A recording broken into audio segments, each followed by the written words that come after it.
President Trump is now warning Ukraine after they accepted a rare offer from Russia. For the first time in years, President Vladimir Putin and President Volodymyr Zelensky could negotiate face-to-face, but allies are pulling Ukraine in different directions. NBC's Kurt Simmons is in Moscow with the details.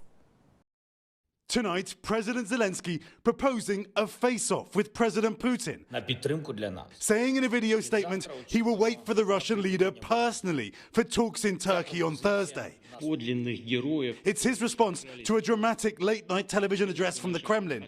Putin saying Russia is ready for the first direct talks with Ukraine in 3 years. NBC News, among a small number of international news organizations inside the Kremlin, has Putin read from his handwritten notes, refusing to agree to a sustained ceasefire, but saying a truce is possible if talks are successful. It's a proposal to have talks before there's a lasting in order ceasefire. to find a way for a ceasefire.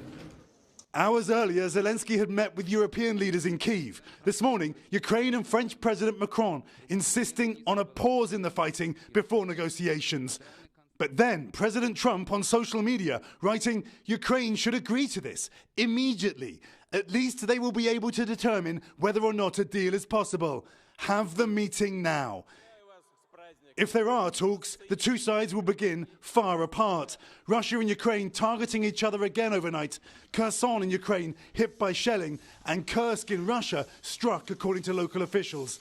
The last talks in Turkey in 2022 collapsed without agreement. President Putin says negotiations should start exactly where they left off. That would include a demand that Ukraine disarm, a no-go for Kyiv after years of war. That was NBC's Kurt Simmons reporting for us tonight.